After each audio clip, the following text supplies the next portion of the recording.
বেগম খালেদা জিয়ার রোগমুক্তি কামনায় কোরআন খতম ও দোয়া মোনাজাত অনুষ্ঠিত। বিস্তারিত দেখুন সুলতান মাহমুদের পাঠানো তথ্য ও ভিডিও চিত্রে। সাবেক তিনবারের সাবেক প্রধানমন্ত্রী বিএনপির চেয়ারপারসন বেগম খালেদা জিয়ার আশু রোগমুক্তি কামনায় বিএনপি কার্যালয় কোরআন খতম ও দোয়া মোনাজাতের আয়োজন করে বাংলাদেশ জাতীয়তাবাদী ওলামা দল। উক্ত দোয়া মোনাজাত অনুষ্ঠানে প্রধান অতিথি হিসেবে অংশগ্রহণ করেন বিএনপির যুগ্ম মহাসচিব অ্যাডভোকেট রুহুল কবির রিজভী। বিশেষ অতিথি হিসেবে অংশগ্রহণ করেন যুগ্ম মহাসচিব জনাব ইমরান সালেহ প্রিন্স, ধর্ম বিষয়ক সম্পাদক রফিকুল ইসলাম জামাল সহ সিনিয়র নেতৃবৃন্দ। উক্ত অনুষ্ঠানে সভাপতিত্ব করেন বাংলাদেশ জাতীয়তাবাদী ওলামা দল কেন্দ্রীয় কমিটির আহ্বায়ক আলহাজ কাজী মাওলানা সেলিম রেজা। অনুষ্ঠান সঞ্চালনায় ছিলেন অ্যাডভোকেট কাজী মাওলানা মোহাম্মদ আবুল হোসেন। উপস্থিত ছিলেন কেন্দ্রীয় ওলামা দল সিনিয়র নেতৃবৃন্দ সহ ঢাকা মহানগর উত্তর ও দক্ষিণ ওলামা দলের নেতৃবৃন্দ। প্রধান অতিথির বক্তব্যে অ্যাডভোকেট রুহুল কবির রিজভী বেগম খালেদা জিয়ার রোগমুক্তি কামনা করে দোয়া ও মোনাজাত অনুষ্ঠান আয়োজন করায় ওলামা দলের প্রশংসা করেন।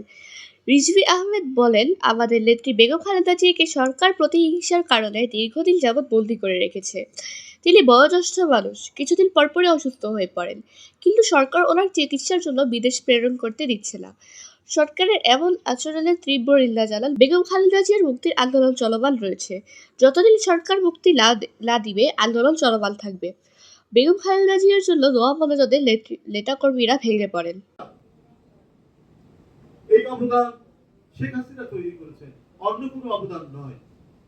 পদ্মা ব্রিজের কথা দেখার সেদিন গেছেন, এলিভেটেড হাইওয়ের কথা বলেন, ফ্লাইওভারের কথা বলেন, এবং কিসের জন্য?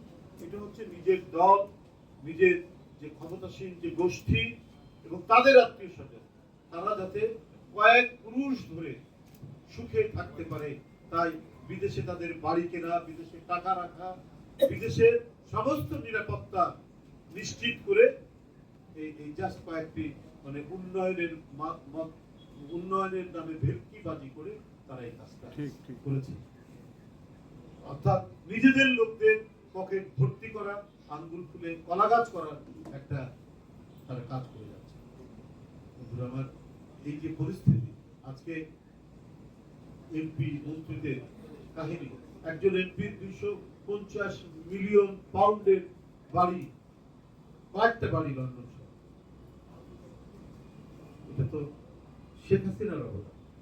নিজেদের লোকদেরকে, নিজেদের উচ্চ পর্যায়ের সরকারি কর্মকর্তা যারা মানে তার জন্য জিন্দাবাদ দিয়েছে এবং আওয়ামী চেতনায় বিশ্বাস করে এবং নতুন করে বিশ্বাসী হয়েছে, তাদেরকে টাকার কুমির বানিয়ে দিয়েছে। সেখানে টাকার কুমির।